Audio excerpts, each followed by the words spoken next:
Hello, everyone, and welcome. I'm Jennifer Bryan. I'm an emergency physician in Toronto and the chair of the Canadian Association of Emergency Physicians Antiracism and Anticolonialism Committee. Oh, on behalf of the committee, I'm excited to welcome you all to Emergency Department Survival: How to Be Your Own Best Advocate. I'd like to acknowledge Race and Disability Canada for their support of tonight's event and Disability Without Poverty for sponsoring tonight's American Sign Language interpretation. We'll begin with a land acknowledgement. To recognize the land is an expression of gratitude and appreciation to those whose territories we reside on. This is part of demonstrating ongoing commitment to the Truth and Reconciliation Commission calls to action. We recognize that the current state of Indigenous health in Canada is a direct result of previous and current policies, including residential schools. As we gather today, we acknowledge and pay respect to the many First Nations, Inuit, and Métis people and their traditional territories on which we live, work, and play. We also acknowledge ancestors who came here involuntarily, particularly those brought to these lands as a result of the transatlantic slave trade.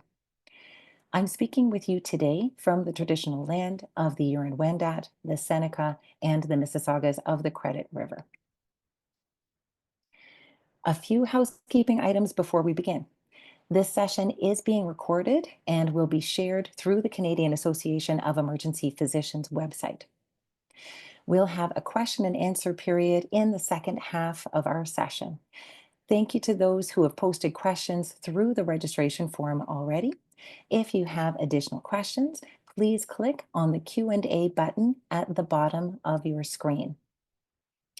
If you would like to ask your question using ASL, please write ASL or similar in the Q&A, and we will bring you in and help you to participate in the webinar so that you can show your video and ask your question in ASL.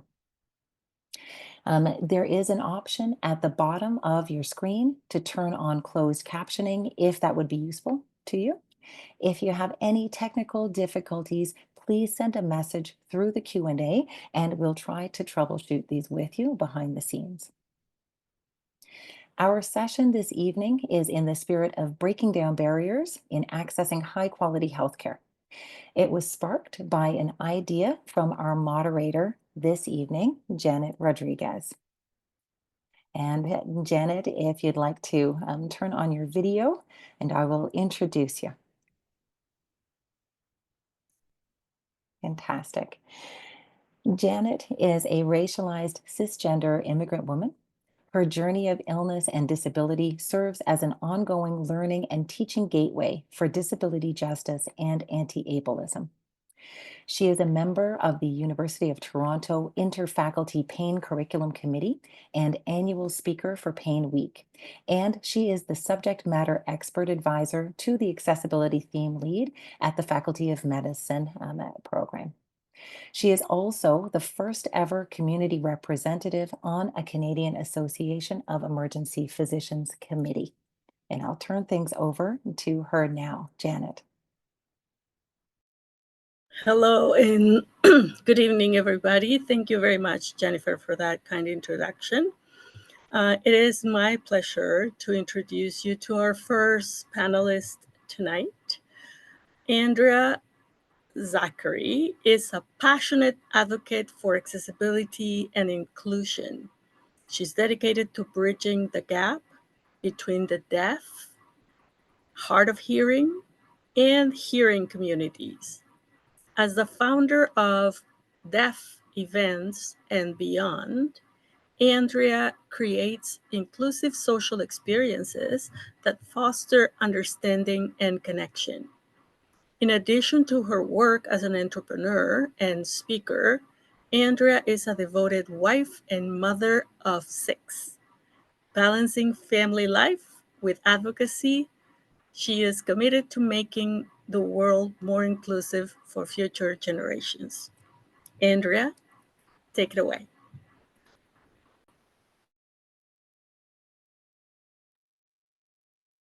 Andrew speaking. Hello, everyone. Good evening. My name is Andrea Zachary, and the sign name I use in the deaf community is the letter A moving up and down over my shoulder. I'm the proud mom of 6 beautiful children. I am also a deaf community leader and an entrepreneur and business advocate.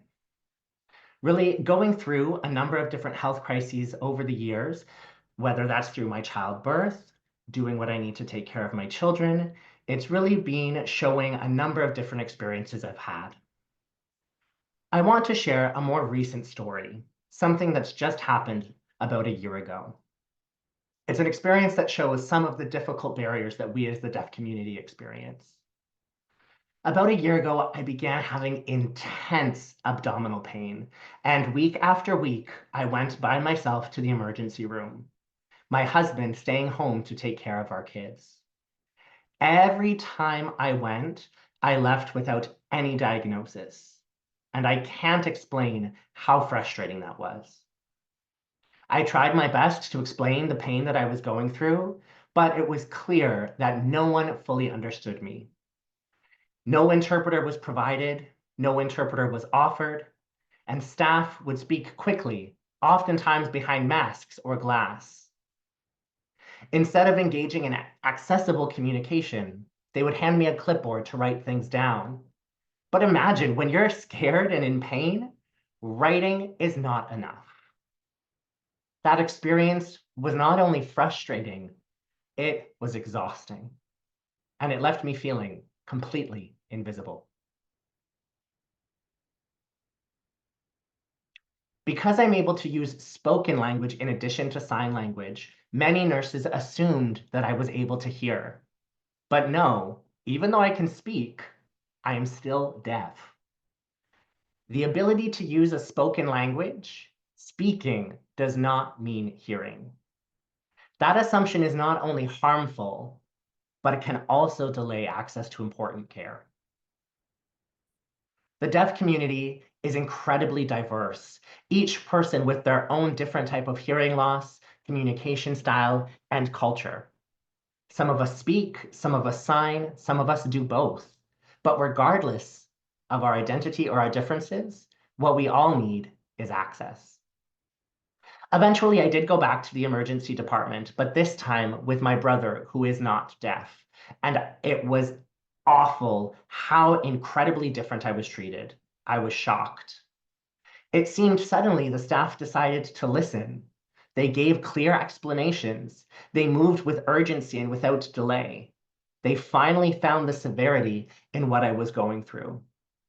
And after multiple trips, that day with my hearing brother, they finally found and gave a diagnosis that I had gallstones and that my gallbladder was incredibly inflamed. It had been weeks and weeks and weeks without a diagnosis. And I remember thinking, what if they listened earlier? I can't believe how clear it came to me seeing what hearing privilege my brother had truly looked like. It was heartbreaking to realize that I wasn't given a diagnosis until I brought a hearing person with me. Even though I physically was there, I felt invisible. It is incredibly important to know that another issue I often experience is that people expect the deaf patient to call or book their own interpreter. That is not accessible. If a patient asks for communication support, just provide it. Don't wait. Don't ask the patient to figure it out. To those of you who are decision makers or in the healthcare field, please stop assuming. Don't judge a patient's hearing status by how they can speak. Respect our language and listen when we tell you what we need. Respect our access. Now, I'm not doing this to point a blaming finger, and I'm not doing this to blame. I'm saying access should not be considered a luxury. Access is a human right.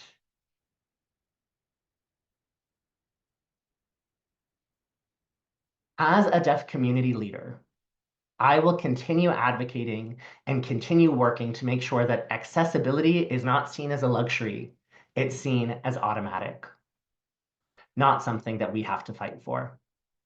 Thank you everyone for listening and for making yourself available to be part of the shift toward equity and respect for all patients. Thank you. Thank you very much, Andrea, and very wise words. We all need to learn from your experiences. It is also my pleasure to introduce our second panelist tonight, Maya Rehu. And I can tell you that Maya is a registered social worker, psychotherapist, and advocate with over 22 years of personal and professional experience supporting neurodivergent individuals and children with mental health challenges and those impacted by trauma. As the founder of Chaos to Calm, Inc., she specializes in neurodiversity and crisis training, equipping caregivers, service providers, and first responders with the tools to offer trauma-informed collaborative care. As an advisor for People First, she is also a strong advocate helping to amplify the voices of self-advocates. Maya, take it away. Thank you very much, Janet. Good evening to everybody, and I feel quite privileged to be here and share the voice of not just for me, but for the people that I support and my children. So I'm here, as Janet said, as a social worker, psychotherapist. I also am a person living with neurodiversity, but most importantly, I'm here as a mom of two beautiful and gifted neurodivergent daughters. My youngest daughter, who we refer to, is Super S. So this is who I'm speaking to about her experience. She's a brilliant, funny girl. She likes to play pranks on everyone she can. She's a typical teenager. She likes makeup and fashion and boys. She watches YouTube and she wants to be TikTok famous. Now, I showed you her picture and she doesn't like to have her picture shown. But I'm like, but how do you become TikTok famous if you don't let people see you behind the screen? But she also happens to have quite a collage. She has autism. She has Down syndrome, an intellectual disability, significant speech and articulation challenges. She didn't begin speaking until she was about 7. She has slow processing speed and difficulties with short-term memory. And all of these things make visits to the emergency department quite a challenge. So today, I want to share how these factors have impacted her experience in the emergency department and provide some small practical changes that the audience can use to improve care for individuals like her with autism, developmental disabilities, communication challenges. So I'm going to share a story about our latest visit, which was quite recent, to the emergency department. And it begins right at triage. And what happened is, as soon as we get there, she's almost an adult. And it's up to me to sort of help her gain her independence and her self-advocacy skills. So when we got to the triage desk, immediately the attention is turned to me. Immediately the questions are sent to me as if I'm the interpreter, and she isn't even acknowledged. And now what I do is I give her her health card and I stand back and I make it that she is the forefront of the interaction. But still, even with me slightly turned, staff are looking at me and not even giving her an opportunity to start the conversation. And so then I have to politely sort of redirect them to, this is the patient, this is who you're talking to. So I find this very challenging because, I think about it from her perspective. And I understand why this happens, that she may have articulation difficulties and it may be hard to understand her. But imagine how she feels to her when the medical professionals don't acknowledge her as the patient and they deflect all of the care conversation and decision making to me. So I'm always putting myself, stepping back and as sort of an observer to the interactions to see, how my daughter would feel and sort of understanding from both sort of viewpoints. So a couple of tips in sort of a situation like that I want to share is speaking to her first, speaking to her directly, giving her time to respond before looking to someone else for clarification. In that scenario, it was right away, the questions were directed to me. She wasn't given the opportunity even to engage. And I see often that people give up on the first pass with not really making an effort to understand, because it's just easier to turn to me for clarification and to move things on quickly. So even if I am providing clarification, my invitation is to continue directing the conversation to my daughter. Another helpful strategy would be using active listening strategies. Simple follow-ups like, can you show me? If they're not understanding what she's saying, she's very good at nonverbal communication, and she can point and she can express things by using her body language. Or somebody could ask her, let me make sure I got that right. Can go a long way, and rephrasing what she said to make her feel heard and validated. And she doesn't mind if you say, I'm sorry, I don't understand. Can you please repeat yourself or try to explain it to me in another way? I've seen her with that scenario go 3, 4, 5 times without frustration because she feels valued, that people want to hear her voice. And finally, in that situation, I would encourage people just to be patient. And a few extra seconds can make the big difference in helping her feel validated and heard. So another thing that in that time that we went to the emergency department that I observed was that people like the staff are trying to be polite. So they pretend they understand what my daughter is saying. And then they quickly move on.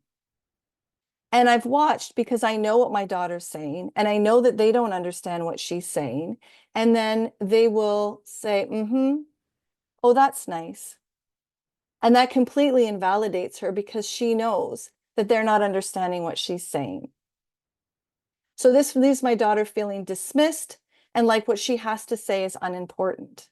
And in healthcare, I think that that's not a good position for her to be in, because she is there for her health. And it's important for her to get her message across. So in this scenario, I was thinking, it's very difficult for my daughter to articulate herself. So if she's taking the time to say something, it means what she is saying is important to her. Pretending to understand her may feel like a kindness in the moment, but it can lead to serious medical miscommunication. And also, my daughter's very perceptive, and she knows when someone is engaged with her versus whether she's being dismissed or ignored. Thank you. Thank you very, very much, Maya. We appreciate your sharing that, all the experiences you have with your daughter. So we have next in our roast of panelists, Dr. Christine Hanna.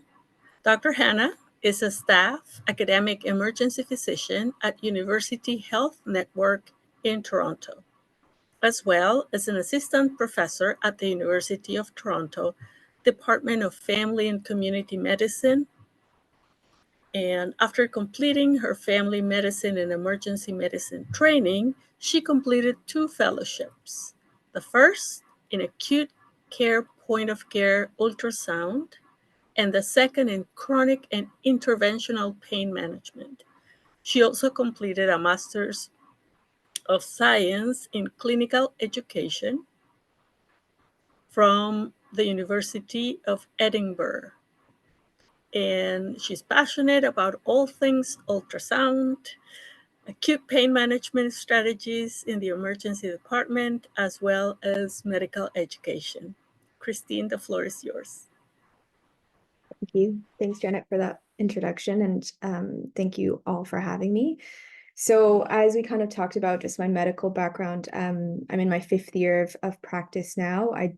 Janet mentioned the 2 fellowships that I did, the last one being in chronic and interventional pain, and I worked both as a pain physician and as an emergency physician at the same time. So I had very different experiences, both as an ED physician, seeing acute patients, but also seeing patients in my office and dealing with their chronic pain issues.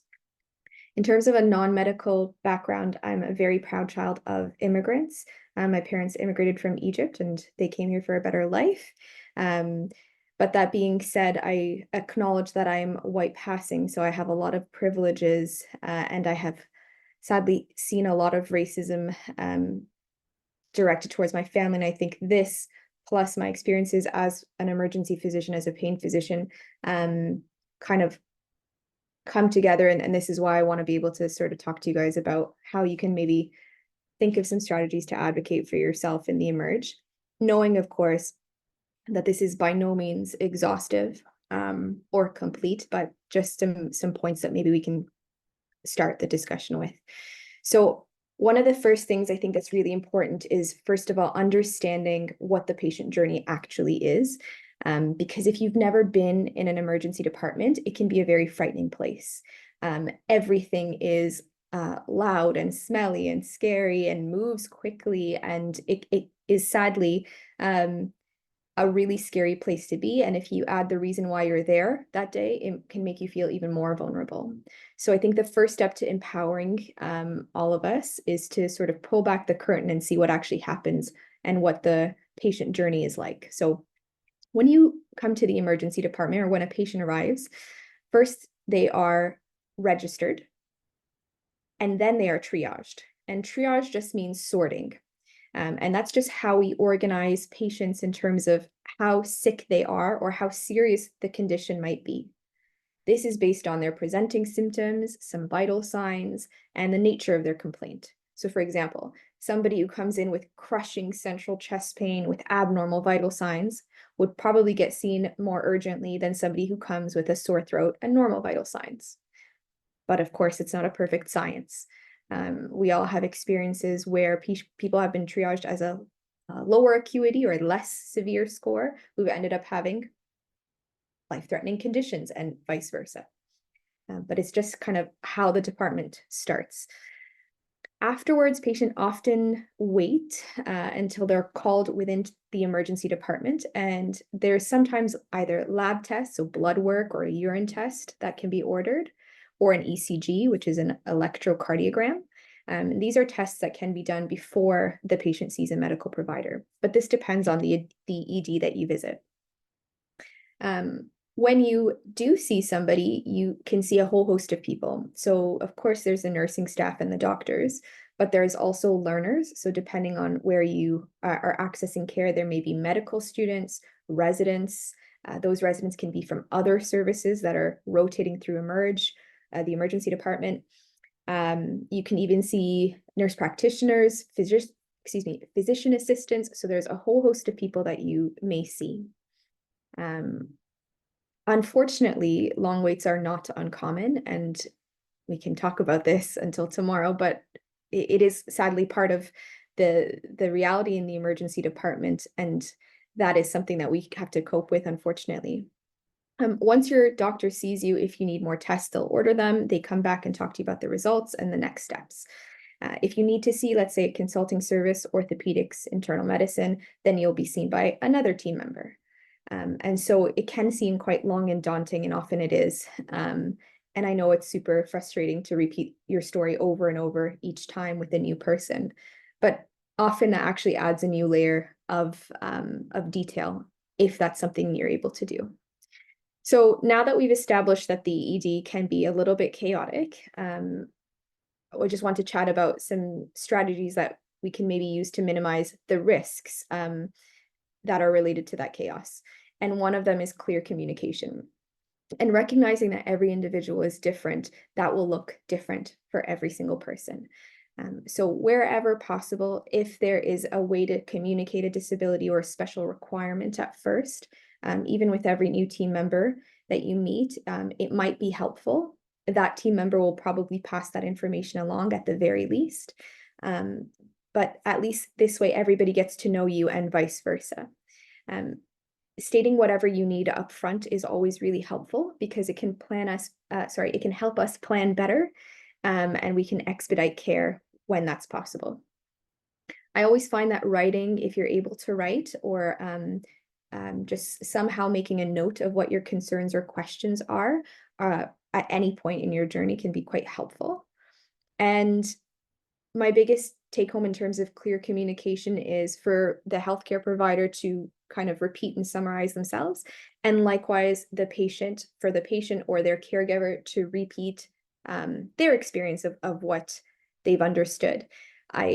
Having been a patient recently, this is for me what I find the most valuable, is to repeat back and just make sure I've understood it, I haven't missed anything. Which brings me on to another point, which is ask as many questions as you can. As many questions as you need to feel comfortable. Ask for the supports that you need.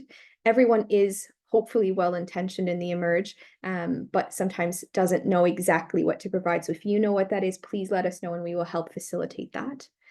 When you come to the Emerge, please, if you're able to come with like a one-pager of what your medical conditions perhaps are, surgeries, medications, things like that, are helpful because systems don't speak to each other. And lastly, I just kind of want to talk to or direct my conversation a little bit to the medical professionals in the group. My lens, as I said, is chronic pain, and people who have chronic pain have a much harder time being heard and believed and accepted. And it's like living in a tiger cage and being mauled daily and nobody sees what you're going through. And that is really quite terrible. So please treat pain. It is subjective. From a chronic pain perspective, when pain isn't actually treated, acute pain that is, when it's not treated appropriately or quickly, people actually can move on to develop chronic pain because these pathways kind of form. So please treat pain quickly. One thing I do want to spend a little bit of time talking about is what the Emerge can and can't do. So the Emerge, unfortunately, it is a 24-hour department, which is fabulous, but it doesn't mean that we can offer 24-hour comprehensive care. So we're specialists just like everybody else who have our own toolkit. And so what we can offer, we will do. And then if we can't, we will either refer you or ask you to see your family doctor. Finally, I think it's really important to have conversations like these to address bias and for us to understand that as physicians, as healthcare providers, we need to be advocates. We can be that one link that person has between them and the rest of the system and their journey. So approaching that with the honor that it deserves is really important. Some practical strategies are involving social work, if there are patient advocates, if there are any needs or requirements that have been highlighted earlier to make that possible. And for patients and families, any feedback we get is always very helpful. Every emergency department you go to is different. And so it always helps to reach out to your emergency department, and for the physician side or the medical professional side, being open to hearing criticism and suggestions is very important. Debriefing situations is important. Advocating, if you don't have certain technologies, then advocate in your department for those technologies, interpreters. And unfortunately, sometimes you don't know what you need until you're in that situation, and that's okay if you approach it in good faith. But there's this Maya Angelou quote that I love, and it's do the best you can until you know better. And then when you know better, do better. Thank you so much for that. Thank you, Christine. We are hearing already a lot of excellent advice from both sides of the gurney. And I encourage you folks to put your questions in the Q&A. And if you have any questions specifically for either of the panelists, but I would like to start with a question for Andrea, if that is okay. And Andrea, you have shared with us your experiences at the emergency room at your hospital. What is the risk if the communication barriers, in your case, not having ASL interpretation? What are the risks of the communication barriers if the communication barriers are not addressed?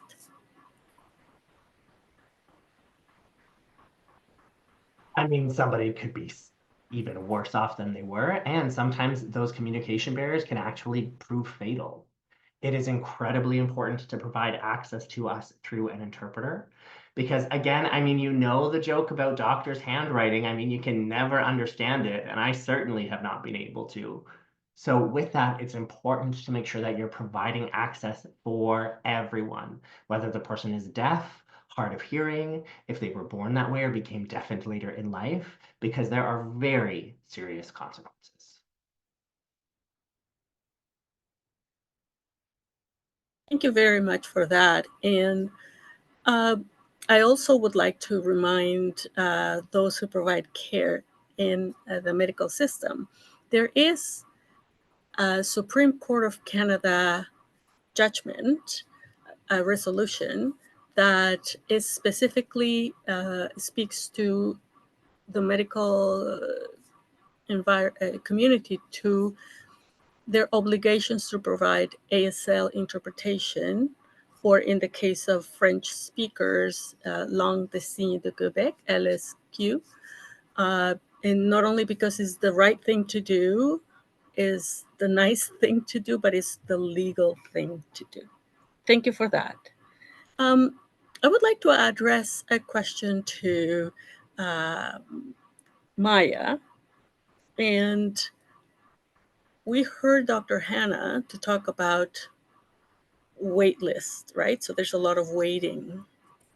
And do you have any suggestions about accommodations for patients with IDD when they end up in the emergency room and there's inevitably, long waiting times, or maybe other accommodations that they may need?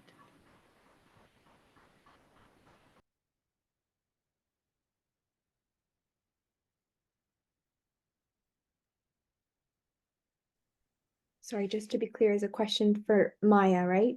A question for Maya, yes. Yeah, sorry, I was trying to get my my speaker on. There's quite a few of accommodations, and I don't think it's just sort of directed towards waiting in particular. I think that it's also people have certain cognitive levels and certain developmental disabilities or autism. I think just providing alternatives when possible. So I know one of them is, often we get taken in early on, and that we're not left waiting sort of in the grand waiting room with all of the sort of busyness and everything that goes on. So providing like sort of alternative waiting options, so maybe a quieter space in another small room. I've heard of where they'll provide a pager, and that you can go into your car, or you could go sort of walk around, and then when it's your turn, you'll be paged in. Having sensory toolkit available, noise reducing headphones, a place that there's dim lighting, fidget toys. Like, I think somebody said earlier that everybody is different and their needs are different. So you can't capture everything, but it's a good starting point. I know for my daughter, being like Christine, you were saying, people waiting for a long time in the emergency room is very, very difficult for her. And so she likes to explore. And so giving that opportunity for her to sort of explore in a safe way to the different areas. And I think the challenge is that when people see people responding sort of outside of the box, they're not used to that. So they're like, you know, security is like, well, you can't go there, you can't do that. And I think understanding that we need to really see the person and what their needs are, because for people like with autism or intellectual disabilities or other neurodiversities, behavior is communication. And often behavior gets a punitive approach when in settings like this. And that is, that can become very, very difficult because, you know, when somebody is just sort of wanting to explore and be busy and no, you can't touch this, you can't go here, you can't go there, then all of a sudden, I think people are familiar with the term meltdowns, and then things escalate. So whatever we can do on the front end of putting in sensory toolkits, maybe visual timers, understanding that a lot of people are visual learners. And so having a clock, having timers, you only need like 1 or 2 in the emergency department, but at least they're there. And that will help. That visual cue will help the individual be like, okay, I can look at the clock. I can see where it's ending. Because you know, from my daughter's perspective, 5 hours, she doesn't have a good perception of time. So 5 hours is an excruciating amount of time. But if she has, you know, sort of these tools and some visuals, you know, and also, you know, I'm thinking about just the communication pieces we're talking about is often she will explain something in the way that she can, but that is not necessarily what's going on for her. She's finding the words that she can use. So for example, in our last visit, where do you hurt? She's pointing here because she doesn't know how to articulate that it's deeper and it was actually, you know, pneumonia in her chest. And so if there was like, you know, body, like, you know, sort of visuals that she could point to this, or being given language that she could sort of respond back to. Does it, you know, did you vomit? Did you cough? Did you do this? Because she might not be able to articulate the word out, but she can respond back. And I think this is a little bit sort of off tangent, but I also wanted the assumption, there's the assumption with people with intellectual disabilities of sort of deficit, and that they don't understand, because if say a person has autism and they're nonverbal, that they don't have a certain level of cognitive understanding, and that's quite the opposite. That even though they can't articulate, or they can't articulate in the way that they would like for different things like apraxia or something like that, they understand very well what's going on. Thank you. Thank you very much for that, where I know I'm learning a lot. Thank you for all the panelists. Dr. Hannah, I have a question for you as well. What training do emergency physicians receive about supporting and providing care for people with disabilities, whether they are visible or invisible? You talked a little bit about, you know, pain is invisible and it's hard to believe. So what kind of training as emergency physicians do you receive about disability inclusion and anti-ableism? That's a great question. And I don't want to disappoint anybody with the answer, but everyone's training is a little bit different, because all emergency physicians, you know, didn't come to the place that they're at having done the exact same steps in training at the exact same time. So, for instance, I trained in England between 2009 and 2014. I did my residency there, then I did some residency here. That journey is different for somebody else.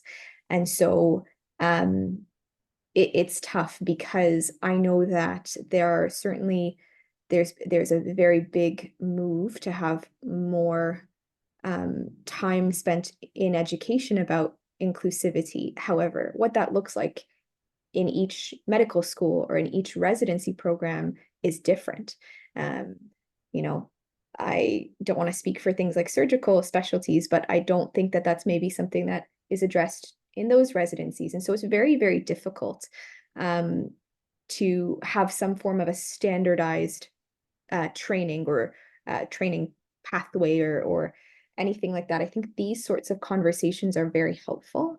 I think probably the way to do this is having presence at conferences. So utilizing CME, continuing medical education, for this discussion is very helpful because it doesn't come baked in everyone's experience, unfortunately.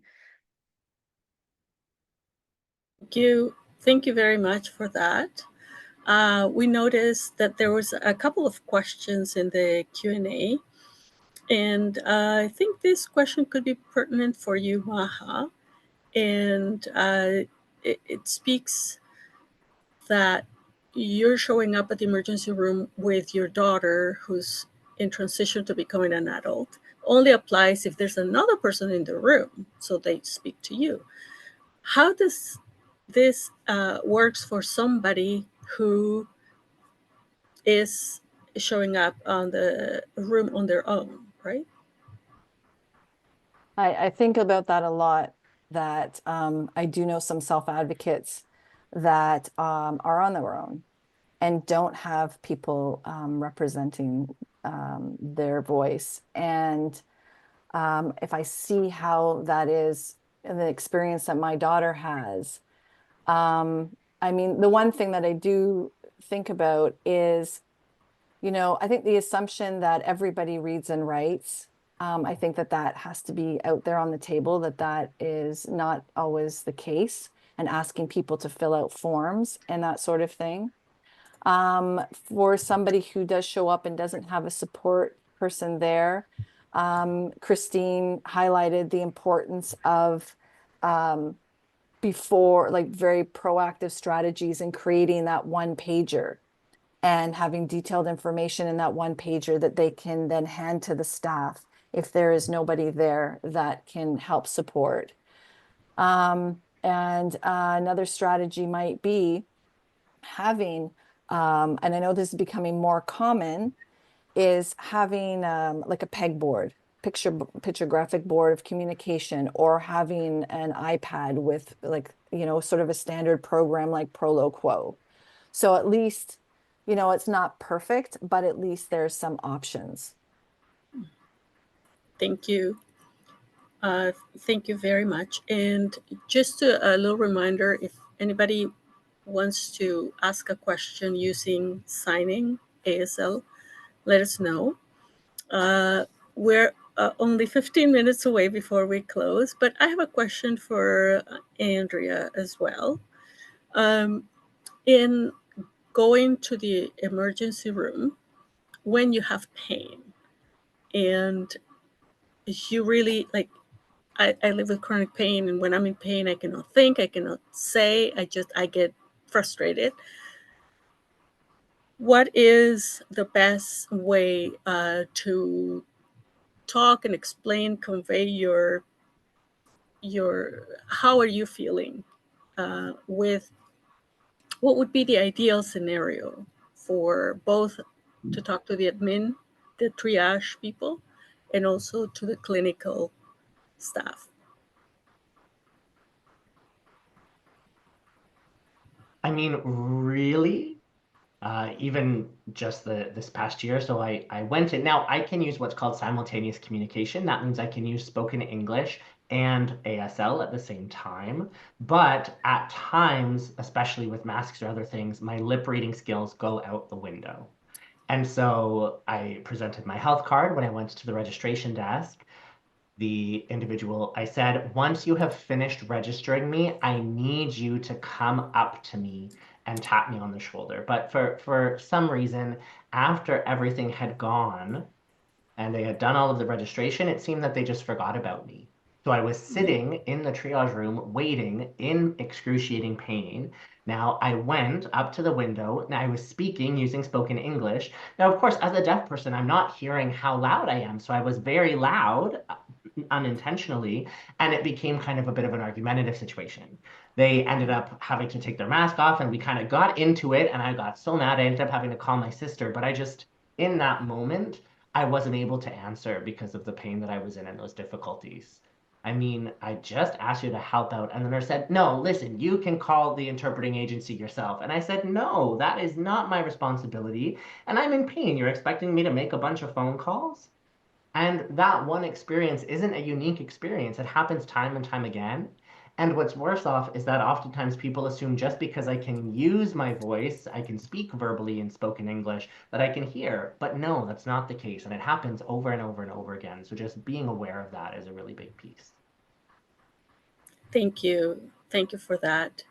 I would like to invite each and every one of the panelists to maybe take 2 minutes and share some final thoughts, some calling, whatever advice you want to give. And after that, Jennifer will give us some closing remarks. Maya, would you like to start us off?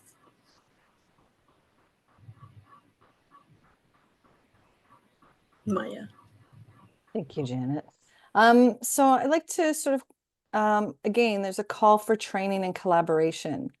And to Christine's point, emergency department staff must be provided with the training on how to support the patients with developmental disabilities. And I know that we've provided, and I think you're going to be handing them out, some videos. And I think it's really important that it be with people with lived experience, because you can learn through theory, you can learn, like I'm speaking now, that but it's not real in real time. It's not real life. And so when you get somebody, you don't really know what it's like if somebody is having a meltdown. What does that actually look like? So having it with a person with lived experience, having it in a video, and then, learning the strategies on how to support that person sort of proactively in these training videos, and with, sort of live actors. I know they have those opportunities as well. I think would be very helpful. Understanding that there is, like, people that go to the emergency department are people who, there's going to be a lot of people with disabilities. It's not sort of an anomaly. So understanding that there's going to be a lot of people with comorbidities, communication barriers, various medication and medical issues. And like I said earlier, not all patients can speak or read or use technology to communicate. Sometimes they can in certain ways, and articulate in some ways and maybe not in others. Some people are not speaking. Some people are speaking, but they're using the words that they have, which might, make sort of a false diagnosis, because they're saying my throat is hurting, but it's actually, they don't have the word to say, it's inside my chest. And so that's the closest target that they can get to. So, at the end of the day, emergency departments are more than just treating symptoms. They're about providing care in a way that ensures people feel safe and supported. And I think the issue is that when people and patients have a negative experience, this may delay seeking medical care in the future, and leading to worsening health issues that could have been prevented. So a single difficult ER visit, and I think to Andrea's point, can create a barrier to care that results in an emergency that possibly can't be fixed in the future. Because if you have such a terrible experience, the first, second, third, fourth time, you may say, I don't want to deal with that. I'm already in pain and I just can't deal with all of that. So this forum is fantastic, and I feel very privileged to have been invited to share in the voice of, the people who are accessing care on the regular. Thank you so much. Christine, you have a couple of minutes. Sure. So I want to just say thank you for including me.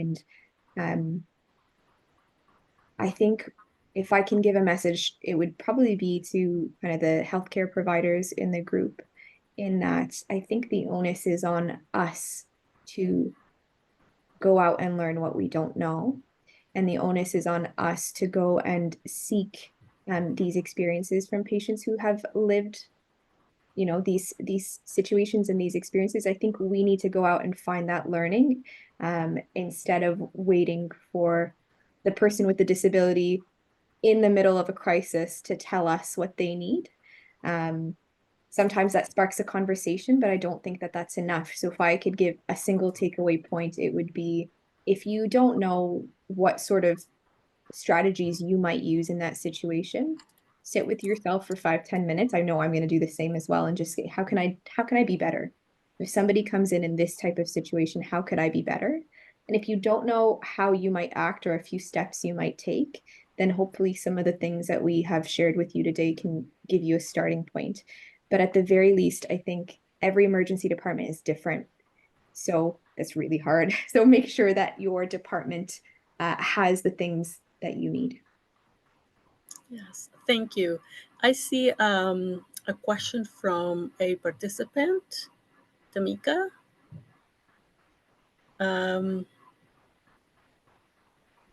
Tamika Bullen. If you can open your window, that would be lovely.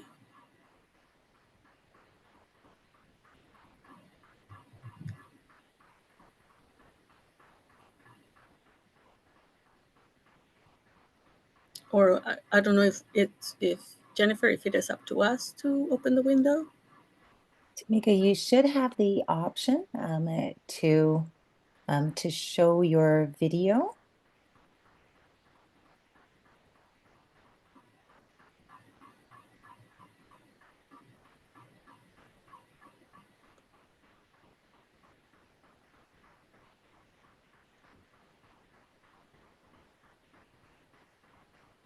And let me try one other thing in the background.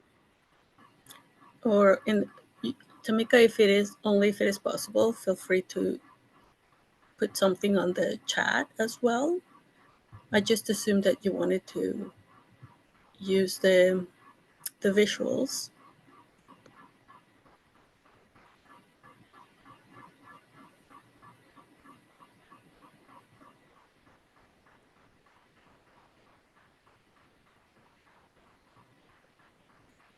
While we do that, Andrea, would you like to give us your final remarks for the emergency department community, both clinicians and admin staff?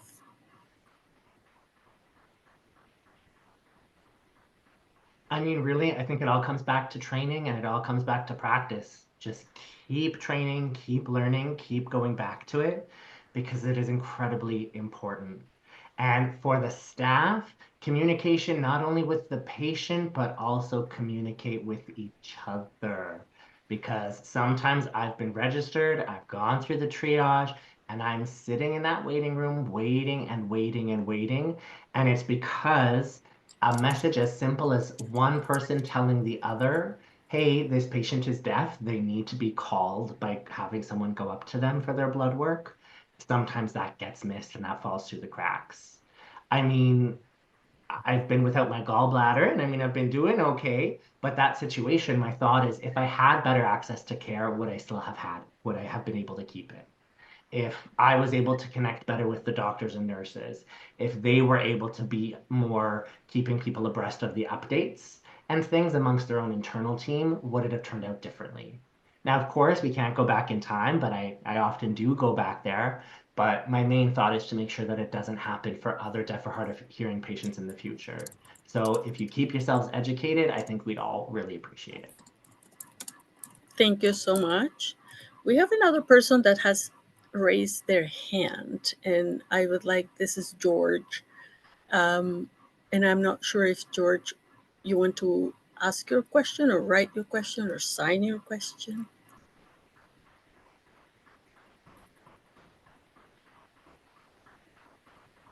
Janet, I noticed that George has entered a question into the Q&A. Okay. George, if you also would like to ask your question in ASL, please let us know, and we'll see if we can get you on the video in the last couple of minutes of the session. But in the meantime, I can read out the question in the Q&A. And if any of our panelists want to speak to this. So George asks, why do the children's hospitals not have communication apps on the iPads in emergency? And George has also said yes. So George, let's see if we can get you on screen if you want to ask your question in ASL. One moment.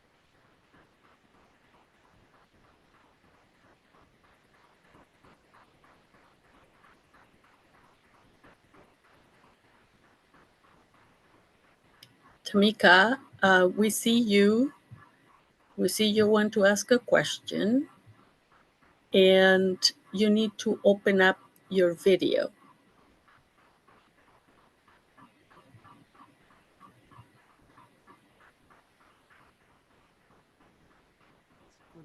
Yes. Yes. I can't hear them now.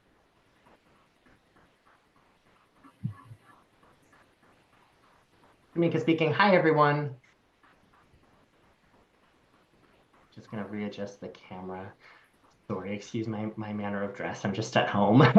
in my, We only have 3 minutes, so we can make it quick. Hello. Okay, yep. So Tamika speaking. So I did have a situation in the emergency department. I experienced panic attacks. And so I was there, and they had called a specific worker when I was at Taco Bell. So they had called 911 because I was having a panic attack. The emergency responder showed up, but there wasn't any interpreter. And so 911 arrived, and one person came with a number of different machines and were trying to check my vitals. But again, there was no interpreter there. Now, the Taco Bell staff, they knew, or the TTC staff, they knew that I would need to either read and write. But the problem was that if there was an emergency situation that happened, I mean, I will admit I maybe had made a mistake on my part. I don't know if it was my mistake or not, but I had asked the TTC if they could call 911. And when I have done that, maybe I should have added that they should have called an interpreter as well. Maybe I should have let them know to come to that situation. But again, it's just mindful that if you're in an emergency situation when you do need to contact 911, let the person making the call know that an interpreter needs to come at that same time. Just because communicating with each other through an interpreter or through ASL is so much more effective.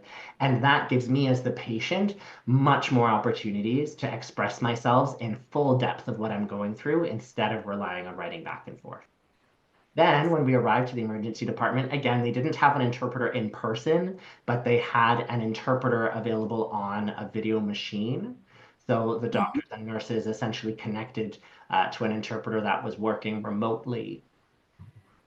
And so again, that's an option to communicate through what's called VRI. So that was an interesting experience for me. I do like that idea. So having an interpreter there available remotely through an interpreter that's connected through the internet on a monitor. So I think that's also another strategy to be mindful of in emergency situations. But one negative or one thing to keep in mind is that, again, I think they should have an interpreter or have some kind of a mechanism set up where if a 911 is called for a deaf person, they should have an interpreter there automatically, or an interpreter should also be notified at the same time. Thank you. Thank you so much. We have 1 minute to get George's for the last question. Well, but okay, I just have to say this one last comment, though. It's really important. So again, I ended up being in the emergency room. Even though that technology was great, having the interpreter on the iPad, I would much prefer having an interpreter in person on site in the space with me. Just it's a very different kind of language support. So Absolutely. Thank you. Thank you. George, you have, I don't know if you're George, but you have the floor. Hi. So I live in Toronto, and my son has to go to the emergency at Sick Kids Hospital on a regular sometimes. And they have iPads galore there for the kids to keep them busy when they're in the rooms already after the waiting room. But they don't have any communicate. They don't have Proloco. They don't have Let Me Talk, Touch Chat, nothing. So it delays time with the doctors. And this is Sick Kids Hospital. It gets tons of funding and tons of support. And they're chasing around trying to find something. Like, I mean, when you're in at the emergency, it's an emergency. So maybe you don't have your kid's communications device on you, or my son smashes my phone when he's in pain, hence. So, I mean, they have all these iPads there, but none of them have a communications device on it. So 9 times out of 10, they just send him away. They don't even analyze him properly. He's in severe pain. Then I have to come back, and then he's admitted, and we're there for a week sometimes because they just don't know how to communicate with the. Yes. Now we cannot hear you.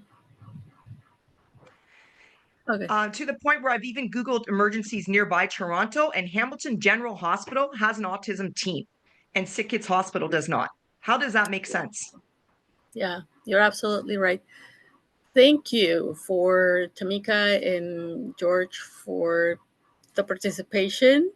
I'm going to yield the floor to Jennifer for if you want to address the final words or to address any of the comments of the last two speakers.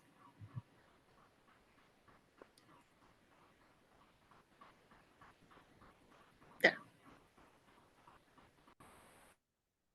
Thank you so much, Janet. And thank you, everyone. I think that the comments of the last two speakers are a great reminder that while there are important improvements that are being made, there are steps forward, that we still have a long way to go. And I think that sessions like tonight's session, it can be an important part of taking those steps forward together. So I wanted to thank each of our speakers. So thank you to Andrea Zachary. Thank you to Maya Rahu. Thank you to Dr. Christine Hanna. Thank you to our moderator and inspiration for this session, Janet Rodriguez. And thank you to Tim Keslick for providing ASL interpretation with support from Disability Without Poverty. We're also grateful to the Canadian Association of Emergency Physicians for their assistance in planning this session, and to the University of Toronto, and to Race and Disability Canada for their support of tonight's event.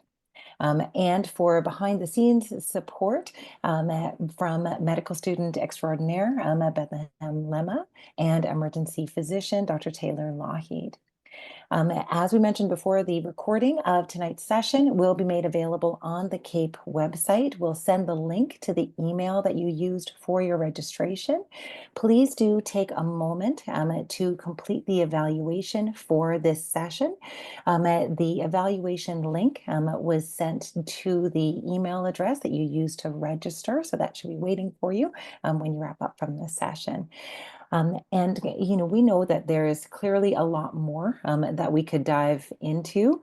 And 1 hour is only a fraction of the time that we could use to really dive in deep to this discussion. But it's an important start. The evaluation link I've just put in the chat as well. Hearing from you about the things that worked well in this session, things that you would like to see done differently or the same in the future. If we're able to hold similar sessions, will help us to be able to continue to take those steps forward together. So thank you all again, and have a great night.